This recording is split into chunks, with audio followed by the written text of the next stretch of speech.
Rise and shine, family. I just want to speak for a moment about this post that I had saw. It talked about, it was a newspaper article, the same newspaper article with two different stories in it.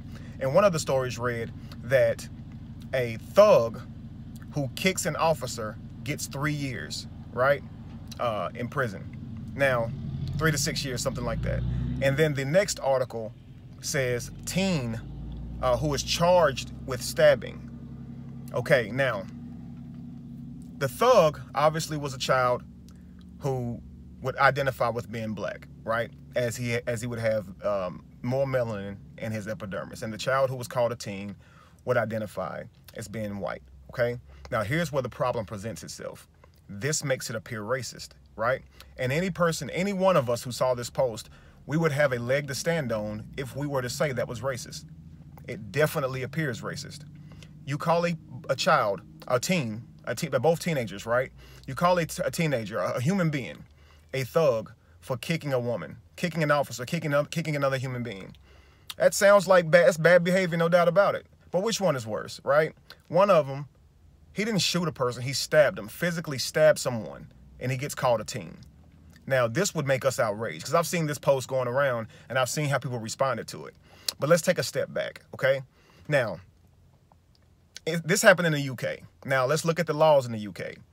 Now, notice with the boy who's called the thug, he's charged, or he's actually convicted with kicking another person, kicking this officer.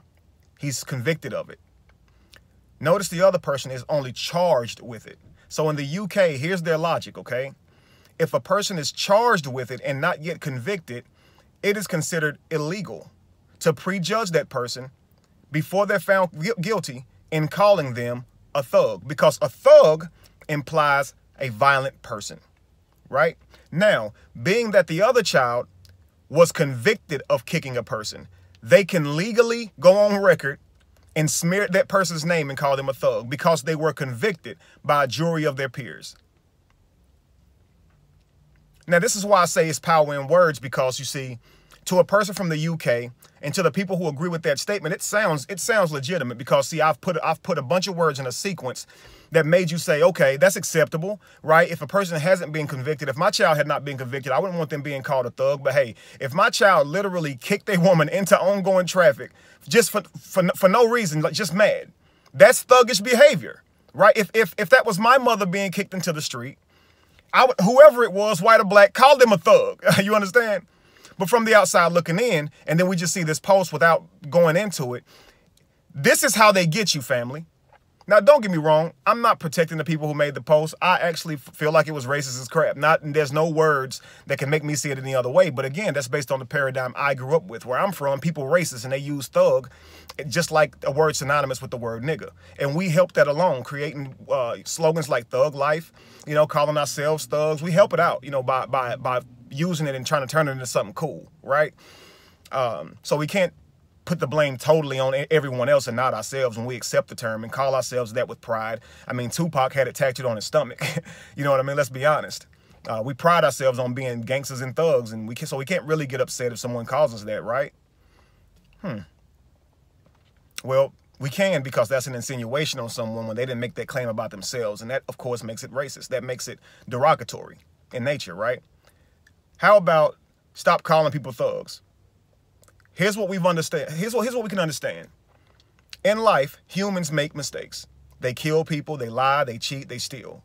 So why must you ever use another word other than human? It's funny because we use this wording, human, as an excuse to do wrong. I'm only human, you know? I'm only human, because you know what that means, that you're not perfect and you can make mistakes. This child can get out of jail or out of prison and do his time served. Maybe he really kicked this person, but now he's going to be forever looked at as a thug simply because someone cast that spell on his name in a newspaper. Where the other child, are they going to go back and say that he's a thug after he's been convicted? I'd like to see that article. I'd also like to see the article where the child was first convicted, okay, not convicted, but he was accused, charged with kicking the woman in the street before he was convicted. I'd like to see what that article said if it called him a teen and then changed over. I like to see all that. I did a little research on it. I couldn't find those articles, but I wanted to give you guys a solid dialogue that there's always two sides to a story, but probably more than that. And believe me, some people who see their sides totally, really, truly believe in their side. You know, the person who wrote that article may not in any way feel that it was racist, but they didn't take an account on what the other world would see. That's why we got to be wise. You understand what I'm saying? Because something like that can be posted and used as fuel to get us all upset. And that becomes another thing that's about a distraction, when we already know that racism exists. So it's like every time we see it, it's like we grab every piece of evidence that supports that racism exists and like, look, everybody, see, I told you. We need to stop trying to prove it exists. We know it exists, man. They know it exists. Everybody knows it exists. We know that people looking down on each other and judging them for the color of their epidermis, for the texture of their hair, for how their face looks, for how much they weigh. We know this stuff exists. It's just one of them would be called sexist if it's gender. It's called racism if it's judged by the color of your epidermis, because we created a thing called race. It's really just discrimination, but because we have a word named race, a word called race, we're now racist if you don't like someone of the same color of your epidermis. See, I don't believe in race, so I see it all as one big hoax, one big discrimination. Religion, another thing to hold us all back and keep us divided. That's it, family. My rant is over. Be evolution, be the change that you want to see, and no candle loses its flame from lighting another. Peace.